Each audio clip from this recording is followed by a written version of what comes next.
Un homme plongé dans la boue n'a pas besoin qu'on vienne lui faire des discours sur la saleté de la boue. Il a plutôt besoin d'une main compatissante à laquelle il peut s'accrocher pour sortir de la boue. Nous sommes cette main compatissante.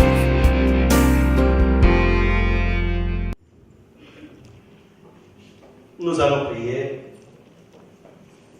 Seigneur, nous te disons merci. Nous te disons merci pour cette faveur que tu nous offres de passer à l'étude de ta parole. La Bible dit qu'ils seront tous enseignés de Dieu. Nous voulons que toi tu nous enseignes et que tu édifies nos cœurs. Au nom de Jésus-Christ. Amen. Amen. Encore une fois, salutation fraternelle au nom de notre Seigneur Jésus-Christ.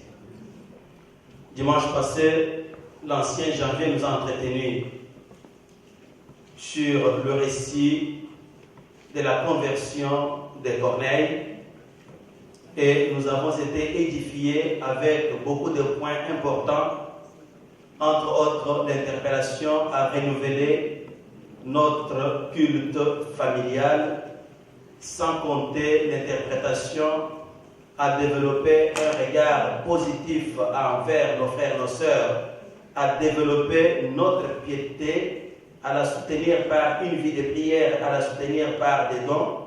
Bref, l'Esprit de Dieu a été vous toucher, a été vous chercher afin que vous puissiez, à l'instar de Corneille, que vous puissiez avoir le cœur complètement attaché à Dieu. Et notre Dieu, qui est le maître de tout, sait à quel moment il pourra dire à l'ange d'envoyer un serviteur dans ton sillage pour qu'il puisse te bénir, toi et ta maison. Aujourd'hui, je vais vous inviter à tourner les pages de nos Bibles, nous tous, dans Jean chapitre 4. Nous allons nous pencher sur l'étude du récit de la rencontre de Jésus-Christ avec la femme samaritaine au puits de Jacob. Et le message de ce matin a pour titre « Le rendez-vous du puits de Jacob ». Le rendez-vous du puits de Jacob.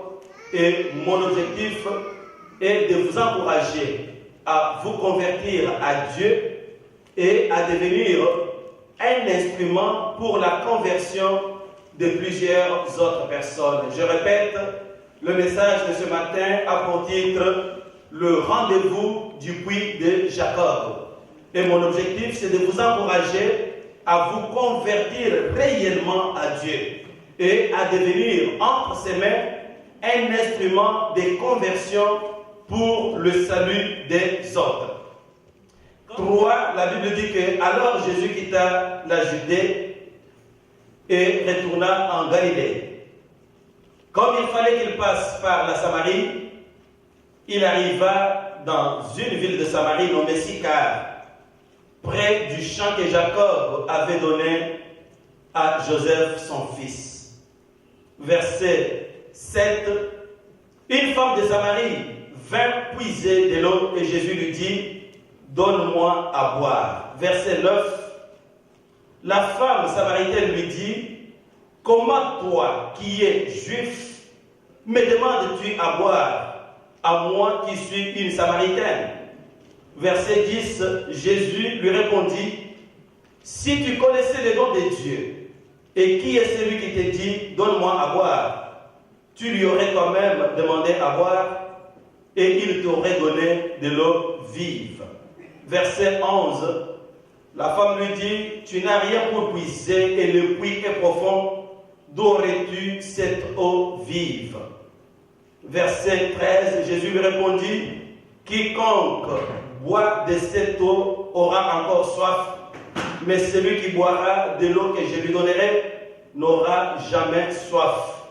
Et l'eau que je lui donnerai deviendra en lui une source d'eau qui jaillira jusque dans la vie éternelle. » Verset 15, femme qui lui dit « Seigneur, donne-moi de cette eau. » Verset 16, Jésus réplique et lui dit « Va appelez ton mari et reviens ici. Verset 17, je n'ai point de mari.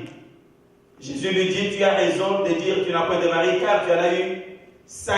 Et celui que tu as maintenant n'est même pas ton mari. En cela, tu as dit vrai. Verset 21, nos pères ont adoré sur cette montagne, et vous les Juifs vous dites qu'il faut aller adorer à Jérusalem. Verset 21, femme, crois-moi, l'heure vient où ce ne sera ni sur cette montagne, ni à Jérusalem que vous adorerez le Père. Verset 23, l'heure vient et elle est déjà venue, où les vrais adorateurs adoreront le Père en esprit et en vérité. Ce sont là les adorateurs que le Père demande. Verset 25, femme, je sais que le Messie doit venir. C'est lui qu'on appelle le Christ. Quand il sera venu, il nous annoncera toutes ces choses. Verset 26, et je m'arrête là. Je le suis, moi qui te parle. Nous apprenons dans ce récit que Jésus effectuait un voyage avec ses disciples. Ils sont partis de la Judée et ils se rendaient en Galilée. Jésus va choisir volontairement de passer par la Samarie. Or, à cette époque, il existait une haine farouche entre les Samaritains et les Juifs. Cette haine était due au fait que, aux yeux des Juifs, les Samaritains étaient un mélange entre les Juifs et les païens. Donc, les Samaritains étaient assimilés aux païens, c'est-à-dire des gens qui sont souillés, des gens qui sont impies.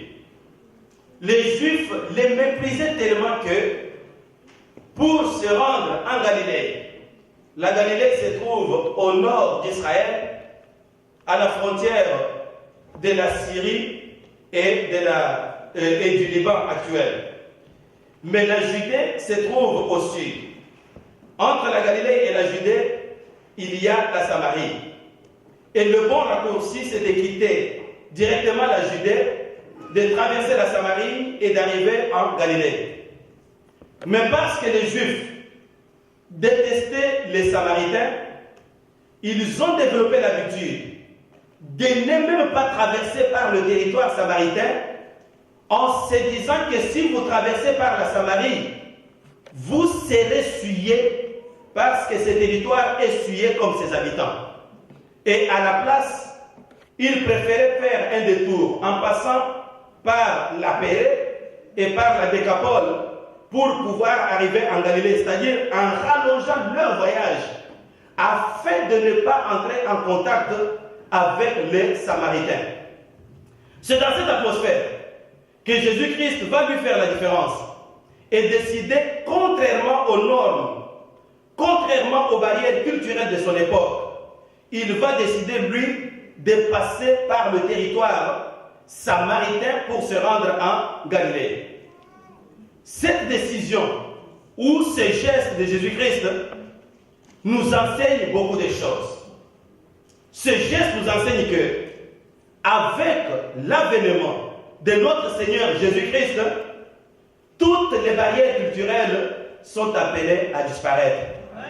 Toutes les barrières religieuses sont appelées à disparaître parce qu'en Jésus-Christ, nous revêtons une nouvelle identité qui est l'identité des enfants du royaume. La Bible dit dans Galates, chapitre 3, et nous l'avons lu il y a quelques jours, verset 26, qu'en croyant en Jésus-Christ, nous acquérons un nouveau statut, comme je le disais, qui est le statut des enfants du royaume. Et à partir de ce moment, les barrières culturelles et religieuses qui séparaient, qui établissaient la différence entre les juifs et les païens, qui établissaient la différence entre les hommes et les femmes, qui établissaient la différence entre les esclaves et les hommes libres, ces barrières sont appelées à disparaître parce que nous revêtons une nouvelle identité qui est l'identité des enfants du royaume. Ce qui intéresse Dieu, Soulignez-les bien, mon frère, ma soeur. Ce qui intéresse Dieu, ce n'est pas votre sexe. Ce qui intéresse Dieu, ce n'est pas votre richesse. Ce qui intéresse Dieu, ce n'est pas votre race. Ce qui intéresse Dieu, ce n'est pas votre beauté pure. Ce n'est rien que d'être homme ou femme. Ce qui est quelque chose, c'est d'être une nouvelle créature. Ce n'est rien que d'être blanc ou noir. Ce qui est quelque chose, c'est d'être une nouvelle créature. Ce n'est rien que d'être juif ou samaritain. Ce qui est quelque chose, c'est d'être une nouvelle créature. Ce n'est même pas rien de se dire que moi je suis juif, je suis circoncis. La vraie circoncision, ce n'est pas la circoncision de la chair, mais la vraie circoncision, c'est la circoncision du cœur. Lorsque le cœur est circoncis, alors vous pouvez être appelé enfant du royaume. Et lorsque Dieu vous regarde, il ne vous regarde pas à travers les barrières sociales. Il ne vous regarde pas à travers les barrières religieuses.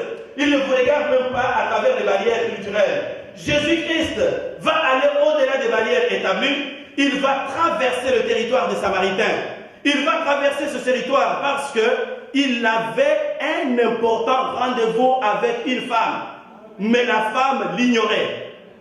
La Bible dit que lorsqu'ils sont arrivés aux environs de la ville de Sychar, qui est une ville du territoire samaritain, Jésus va décider de se reposer un peu au puits de Jacob. Il a fait cette pause, comme je le disais, parce qu'il avait fixé rendez-vous en ce lieu-là à une femme. Et l'objectif de ce rendez-vous était de conduire cette femme à la conversion, de conduire cette femme à la foi et de faire d'elle un instrument de conversion pour le salut des autres. Donc, c'était un rendez-vous très important. Mais voilà qu'en attendant l'arrivée de cette femme, Jésus va ordonner à tous ses disciples de se rendre en ville pour acheter à manger. Soulignez tous les disciples. Jésus oblige tous les disciples. C'est quand même impressionnant. Pour aller payer un hamburger, pour aller payer de la charcuterie, il n'est pas nécessaire d'envoyer plus d'une dizaine de personnes. Mais Jésus l'a fait parce qu'il avait un objectif, il avait une raison. Il a ordonné à tous les disciples, allez tous en ville, je dois rester seul. Ceci nous apprend, bien aimé, que dans la vie, on peut accomplir certaines choses en équipe, mais il y a d'autres choses qu'on peut accomplir en solo. Il est important de savoir cela. Il ne faut pas toujours penser que tout doit se faire en groupe. Nous devons toujours marcher en groupe. Oh, c'est bien. Mais il y a des missions très délicates, très importantes de la vie qui exigent que vous soyez seul. Parce que si vous vous mettez en collectivité, les autres peuvent devenir un obstacle pour vous et vous empêcher de réaliser cette mission. Regardez, lorsque Dieu fixe rendez-vous à Moïse sur le sommet de la montagne de Sinaï, il ordonne que le peuple reste en bas de la montagne. Il avance avec Josué, il dit aussi à Josué, toi, reste ici. Et il est monté seul. Josué était un bon serviteur, mais il n'était pas qualifié pour accompagner Moïse jusqu'au sommet de la montagne. Ça, c'était des missions spéciales qui exigeaient d'être en solo. Lorsque le maître marche sur l'eau, la Bible dit que après avoir prêché, il ordonne encore à tous les disciples de prendre la barque et de traverser le lac. Et il renvoie la foule. Il reste seul. Il va à la montagne, il prie et il revient. C'était important faire. Peut-être s'il était là avec Pierre, avant de marcher sur les eaux, Pierre allait lui dire, mais maître, faites attention. Mais quand il est seul, il sait ce qu'il fait et comment il va le faire. Il a marché sur les eaux, le Pierre était surpris, mais l'homme marchait déjà sur les eaux. Frère, sœur, vous êtes un ministre de Dieu, vous êtes un enfant de Dieu. Apprenez que dans la vie, certaines choses se font en équipe, une très bonne chose. Mais il y a d'autres missions qui doivent se réaliser en solo. Et soyez toujours disposés à vous isoler seul pour pouvoir réaliser certaines missions importantes de la vie. La Bible nous dit que le maître est resté seul au puits de Jacob. Et il va s'asseoir sur le bord du puits. Regardez bien. il ne s'est pas assis ici sur un divan. Il s'est assis sur le bord du puits. Ceci nous enseigne aussi, c'est très important, que dans la vie, surtout pour faire affaire avec le Dieu du ciel et de la terre, il y a certaines missions qui exigent des sacrifices. Et vous devez être disposé à consentir des sacrifices pour servir votre Dieu au lieu de penser au confort. Tout n'est pas confort dans l'œuvre de Dieu. Tout n'est pas confort. On n'a pas toujours besoin d'être bien habillé. On n'a pas toujours besoin de s'asseoir sur les bons divans. On n'a pas toujours besoin de rouler dans de belles voitures. Mais à cause de Dieu, vous serez obligé de marcher à pied. À cause de Dieu, vous serez obligé de vous asseoir sur un morceau de bois. À cause de Dieu, vous serez obligé de dormir sur un banc parce que Dieu a une mission à réaliser avec vous. Je me rappelle qu'un jour, il y a un scribe qui a suivi le maître et qui s'est présenté lui-même en lui disant: Maître, je te suivrai partout où tu iras. Il offre lui-même ses services.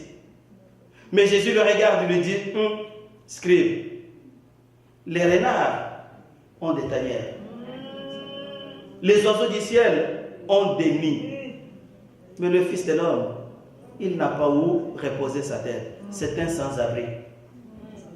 Et si vous allez le suivre, est-ce que vous êtes disposé à être aussi un sans-abri? Est-ce que vous êtes disposé à marcher sous le froid? Vous êtes disposé à dormir affamé? Pensez-y avant d'aller loin. Retournons à notre aventure. La Bible dit que le maître s'est assis sur le bord du puits et il attendait patiemment. Dans la vie, il faut parfois la patience pour atteindre le but. Beaucoup de gens ratent leur but parce qu'ils sont très pressés. Dès qu'ils plantent les maïs le matin, ils veulent cueillir immédiatement le soir. Non, frère, il y a un temps d'attente entre la semence et la moisson. Et Jésus s'est assis, il a attendu. Après un temps, voici une femme qui arrive. C'est une femme samaritaine. Elle porte avec elle une cruche. Elle vient puiser l'eau. La lecture de ce récit nous montre que lorsque la femme est arrivée, elle a carrément ignoré Jésus-Christ. Elle ne lui a adressé aucun mot. Pas même une petite salutation. Pas même un sourire. C'est comme s'il n'existait pas.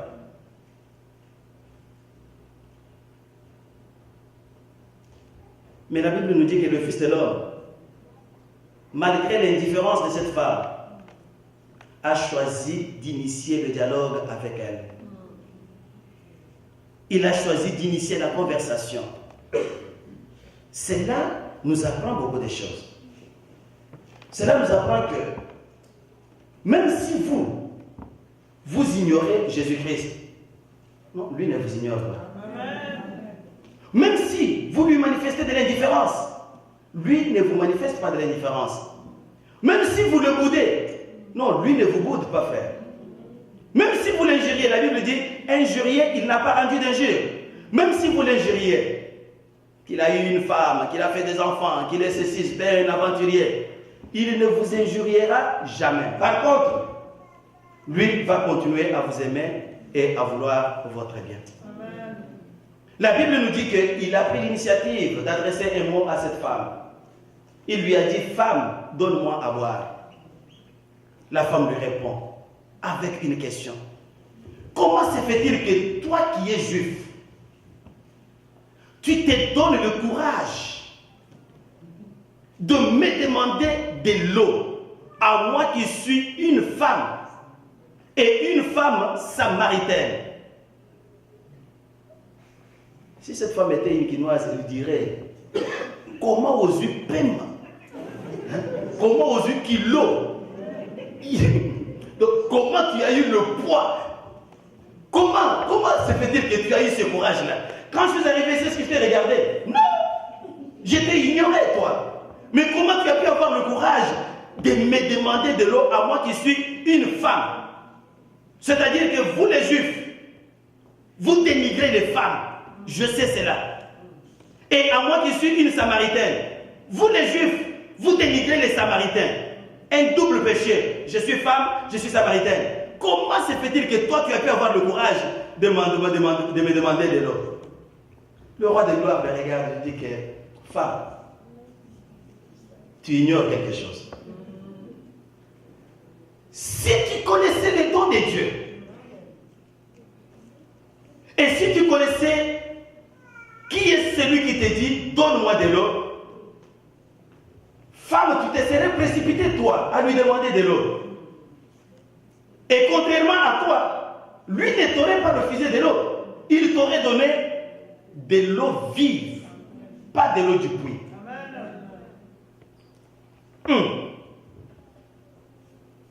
Monsieur, tu n'as pas de riche. Tu n'as même pas de corde. Le puits est profond. Où est-ce que tu auras cette eau à m'étonner? Vous savez, parfois quand vous lisez, vous allez voir Seigneur. Seigneur ne signifiait pas dans le langage biblique, ne signifie pas toujours Seigneur Dieu. Non, ça peut signifier Monsieur. Et regardez le langage de cette femme, ce n'est pas qu'elle suppliait le maître Seigneur Dieu. Non, non, non. Monsieur, pas une criche, pas une corde, pas un seau, le puits profond. C'est avec tes mains là que tu vas prendre de l'eau pour me donner.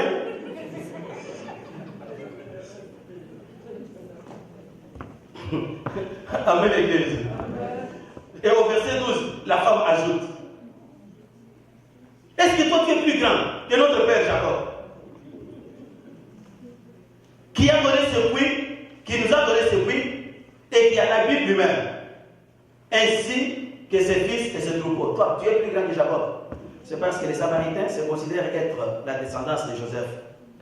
Et c'est pourquoi la femme, sachant bien que le puits était un cadeau donné par Jacob à Joseph, elle dit: toi, est-ce que tu es plus grand que notre père Jacob?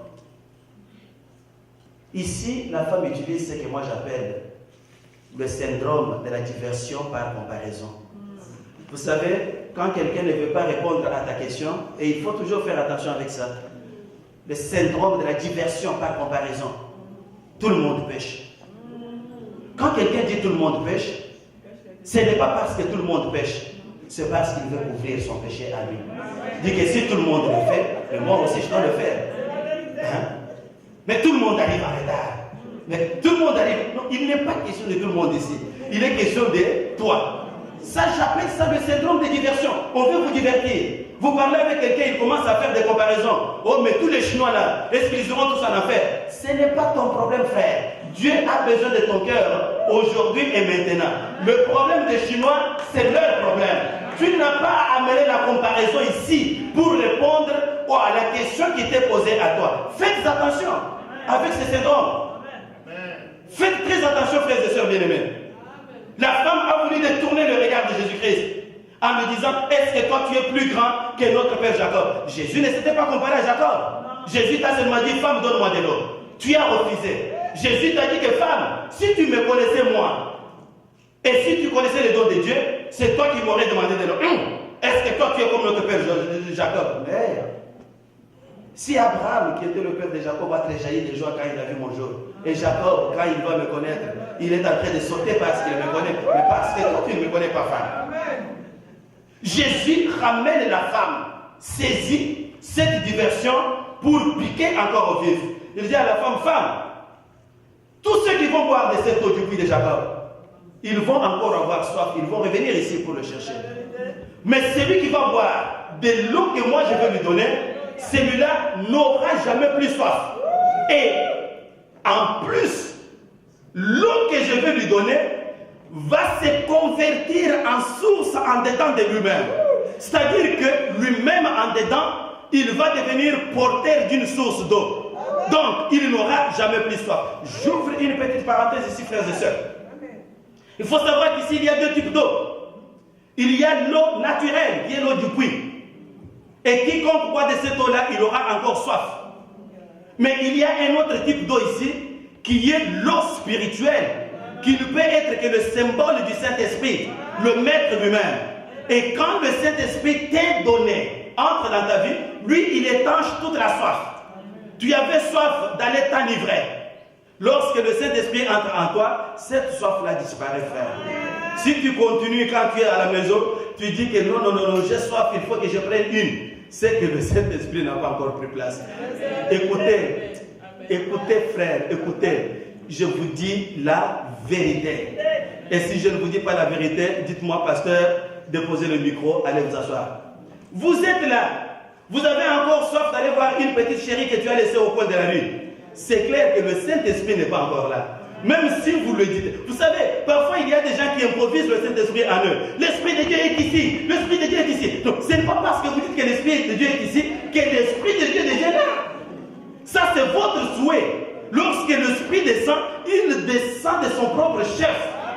Et il y a des conditions préalables pour qu'il puisse descendre et investir la vie de quelqu'un. Vous êtes en train de marcher dans le péché. Vous avez encore soif d'aller vivre dans l'impudicité. Vous avez encore soif de la fornication. Vous avez encore soif du mensonge. Et vous vous dites que le Saint-Esprit règne en vous. Non, frère.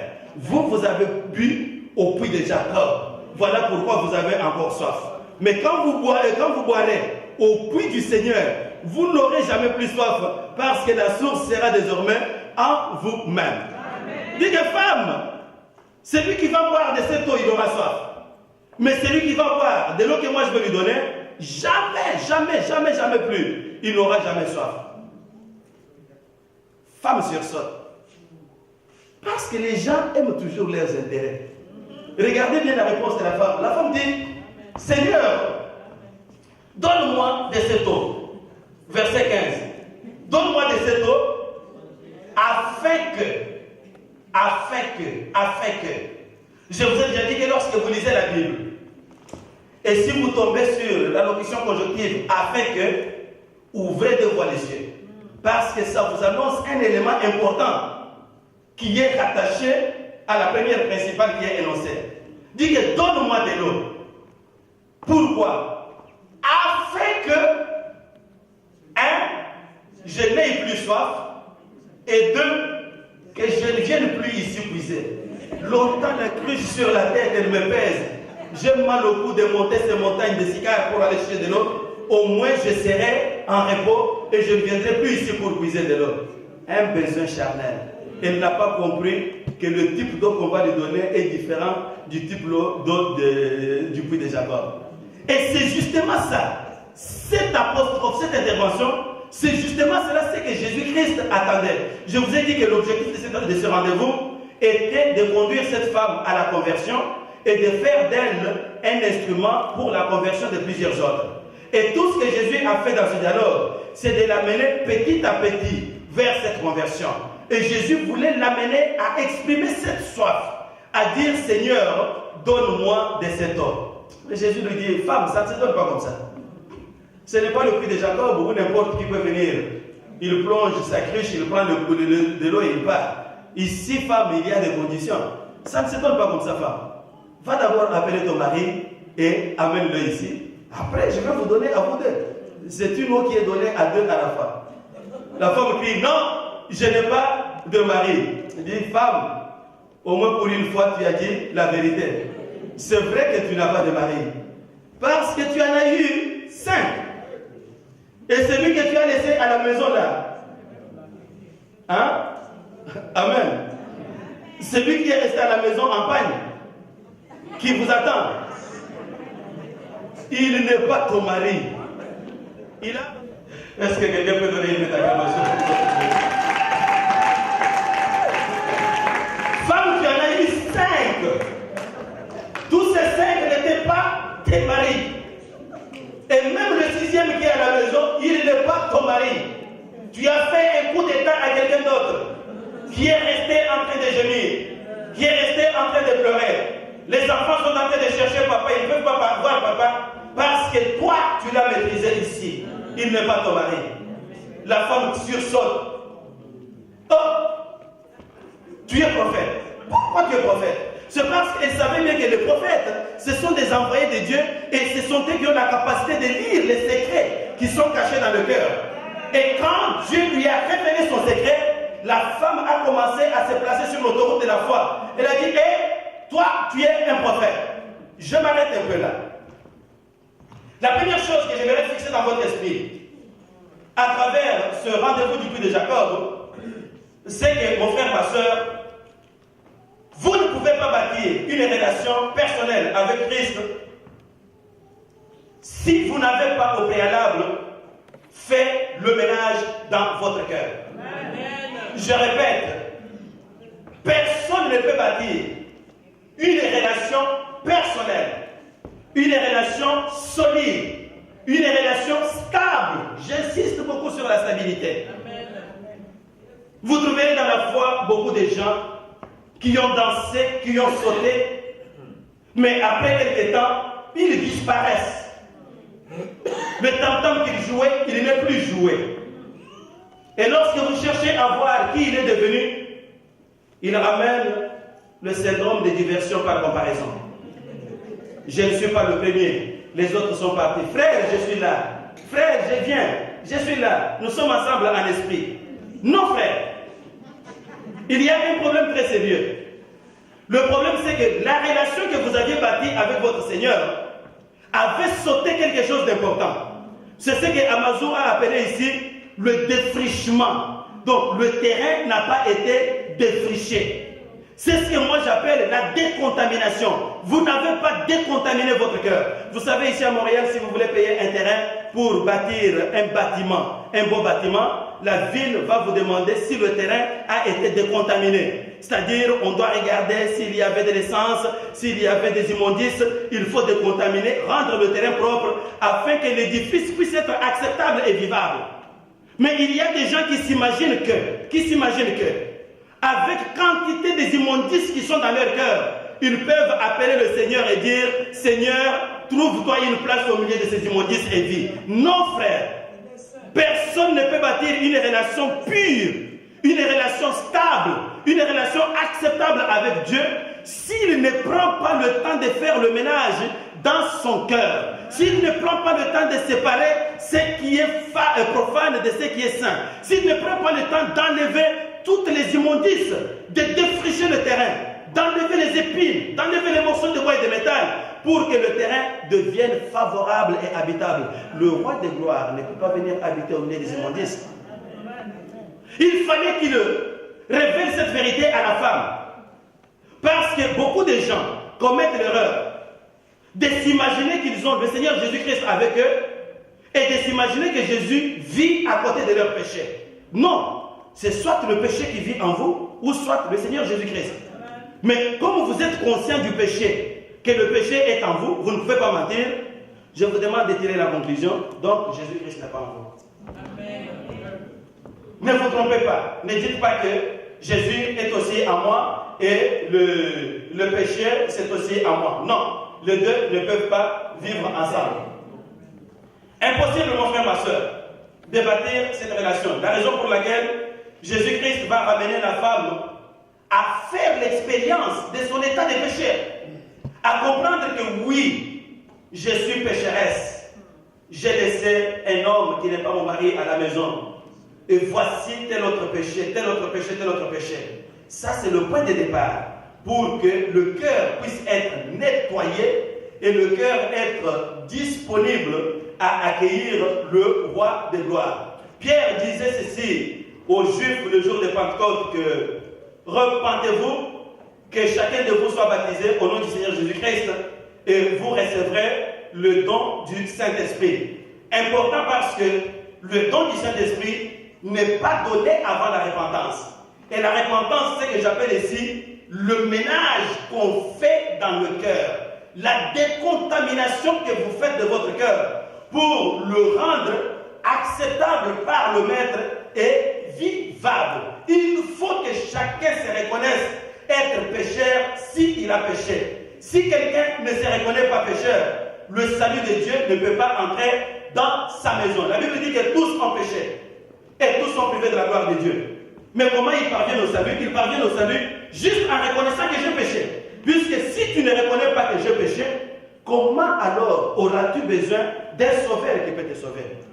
La bonne nouvelle que je veux vous dire ce matin, frères, sœurs, Dieu veut vous amener à la conversion, à la vraie conversion. Frères, sœurs, Dieu n'est pas un homme. Et écoutez-moi, Dieu n'est pas un homme. Vous vous imaginez qu'il est Dieu et il voit tout. Pensez-vous qu'il ne voit pas le mensonge qui est dans votre bouche? Même si le monde entier ne le voit pas, Dieu voit, frère. Pensez-vous qu'il ne sait pas où vous avez été hier soir? Même si tout le monde l'ignore, lui sait. Pensez-vous qu'il ignore les paroles qui sortent de votre bouche pour blesser votre ami, pour blesser votre femme, pour blesser votre mari, pour blesser votre enfant? Vous vous imaginez que vous le savez, mais Dieu l'ignore? Non. Je vous dis que Dieu le sait plus que vous, frères. Mais parce que c'est de Dieu que vous attendez le salut. Vous pouvez me mentir à moi. Michel, ne vous donnerez pas le salut? Je suis en train de me débrouiller pour mon propre salut. Moi, vous pouvez me rouler. Quand vous restez, vous riez même que je l'ai eu. Sans problème. Je vous donne raison. Mais Dieu, vous n'allez pas le rouler. Mais imaginez-vous que c'est à Dieu que vous allez demander votre visa pour entrer au ciel. Lui qui connaît l'état de votre cœur. Il va vous renvoyer, frère. Allez d'abord enlever les immondices. Or, vous renvoyer, ce n'est pas donné à tout le monde. Ce n'est pas donné à tout le monde. Le vieux riche, qui était le colonisateur de Lazare, a sollicité, Père Abraham, autorise-moi de rentrer. Si Abraham avait autorisé à ce vieux de rentrer, ce vieux-là serait rentré au paradis. Puisque en revenant sur la terre, il aurait tout corrigé. Mais ça risque d'être tard, frère. Bref, la première chose que je cherche à fixer dans votre esprit ce matin, vous ne pouvez pas bâtir une relation intime, bâtir une relation solide, bâtir une relation stable avec le Seigneur Jésus-Christ si vous ne prenez pas le temps de faire le ménage dans votre cœur. Faites vous-même le ménage dans votre cœur.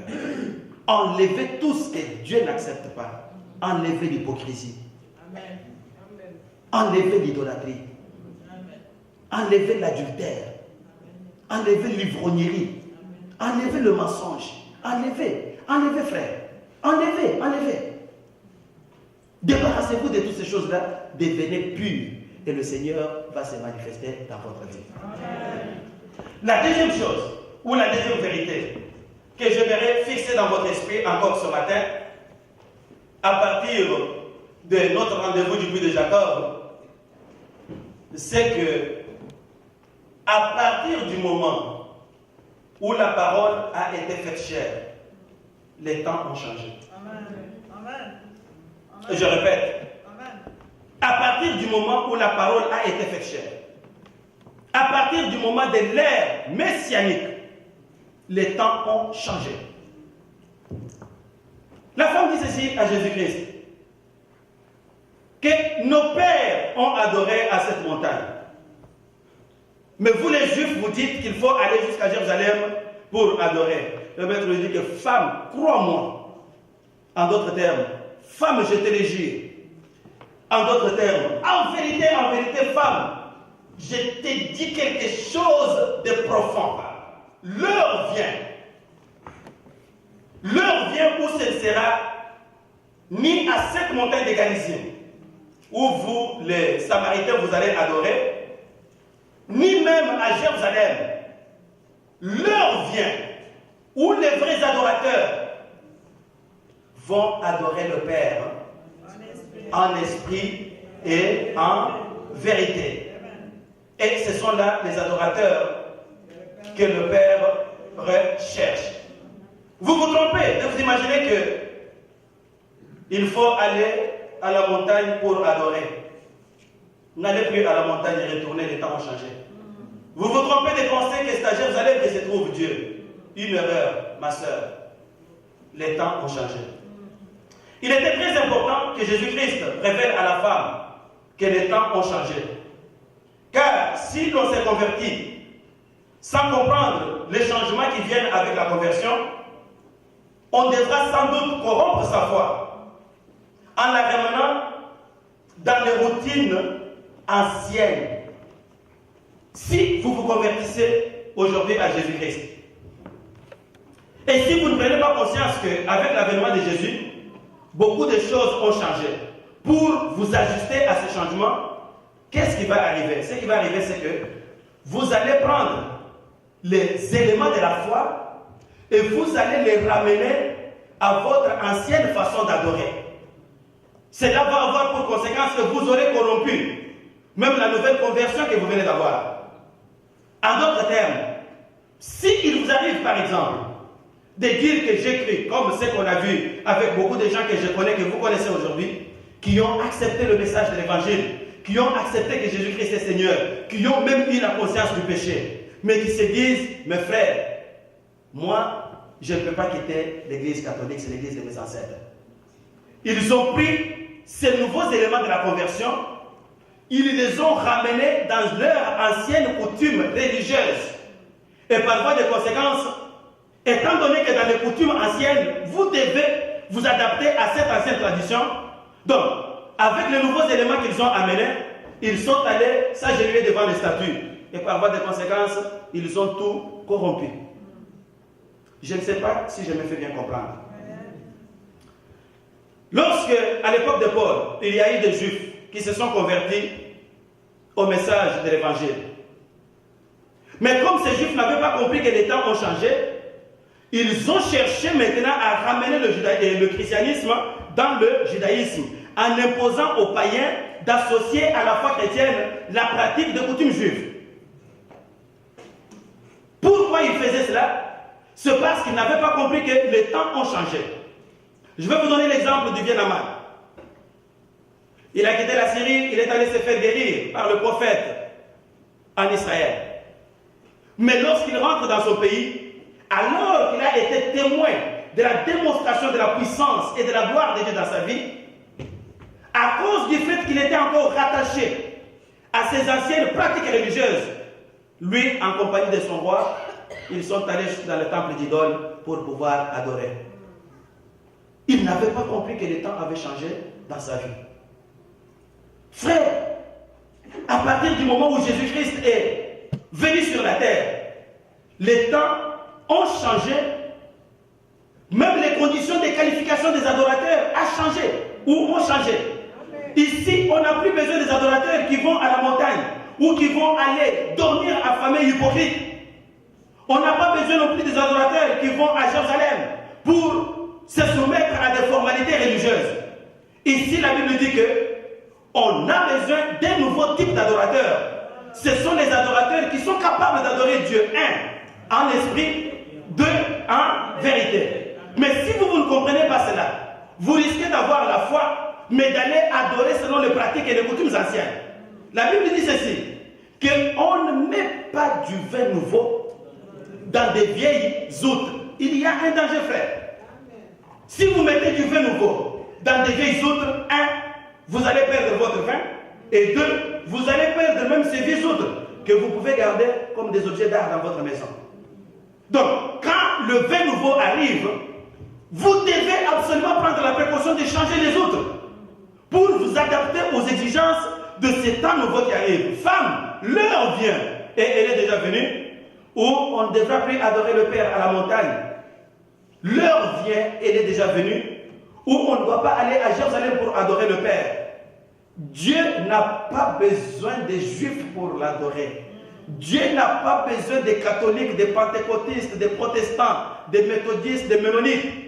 Dieu a plutôt besoin des gens qui l'adorent en esprit. Parce que Dieu lui-même est esprit. Et des gens qui l'adorent en vérité. C'est-à-dire qu'ils ne l'adorent pas par hypocrisie. Qu'ils ne disent pas que j'appartiens au royaume de Dieu, alors que du fond de votre cœur, vous savez qu'il n'y a pas de royaume en vous.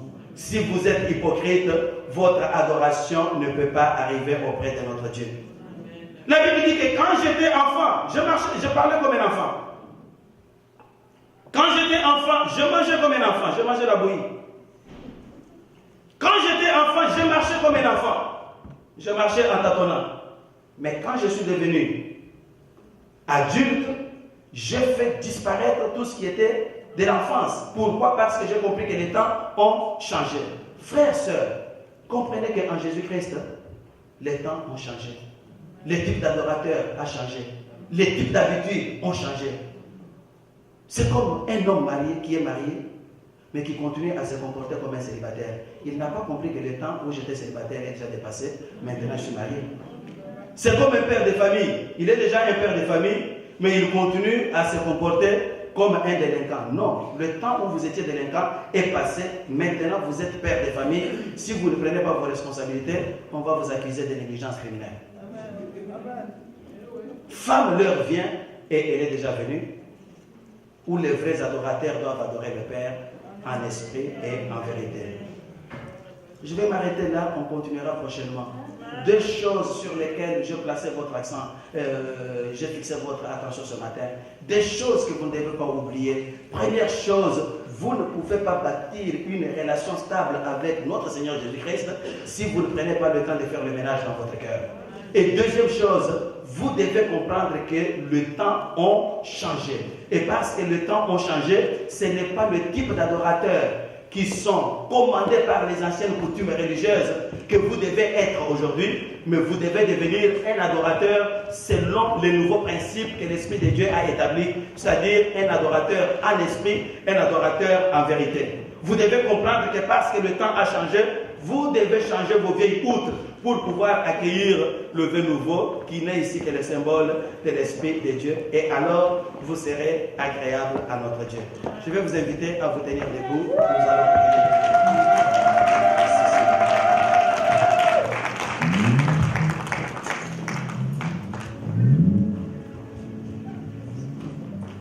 Je vais te demander de dire une courte prière à Dieu, mais une prière profonde.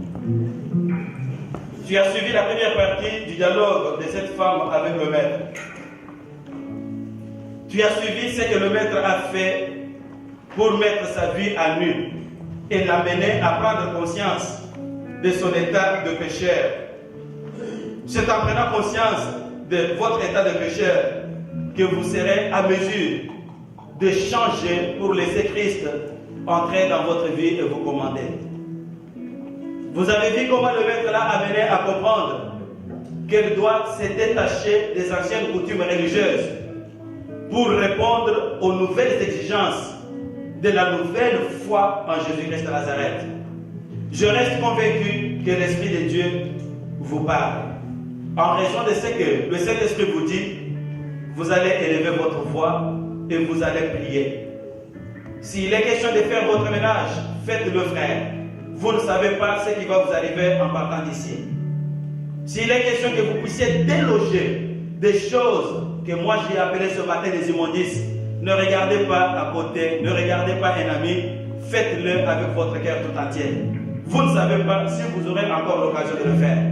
Faites comme si Jésus revenait dans 5 minutes et mettez-vous sur la voie qui mène au salut. Nous élevons nos voix et nous prions. Tu es le Dieu fidèle. Tu es le roi de l'univers et le Père de tous les esprits. Tu es le maître incontestable et incontesté, le commencement et la fin de toutes choses. La Bible me dit que dans leur détresse, ils ont crié à l'Éternel. L'Éternel leur a envoyé sa parole et il les a délivrés de leurs angoisses. Seigneur, je suis très sûr qu'en ce moment même, tu es en train de mettre à nu devant l'esprit de chaque frère et chaque sœur ici dans cette salle toutes les immondices qui peuvent t'empêcher d'habiter dans son cœur. Seigneur, je te prie de le faire, mon Dieu, à cause de ton grand amour pour chacun de nous, Père fidèle. Je te prie de déloger toute forme d'hypocrisie en soi-même, ô Père fidèle. Nous devons être fidèles, honnêtes, sincères avec toi, puisque c'est toi qui es l'auteur du salut. Je sais une chose, que bientôt tu vas revenir. Je sais une chose, que bientôt tu vas enlever ton église.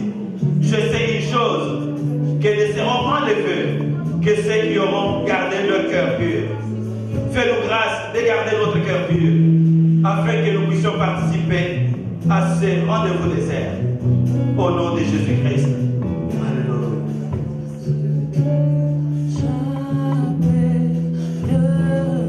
Nos mains levées vers le ciel, entre les mains de notre Dieu, abandonnons toutes nos vies, abandonnons toutes nos peines, abandonnons tous nos projets, déposons aussi tout ce que nous avons comme péché, que lui s'en charge, selon qu'il a dit que venez à moi, vous tous qui êtes chargés et fatigués, je vous donnerai du repos. Oh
parce que tu as commencé avec nous et tu viens de finir avec nous ce service bien édifiant.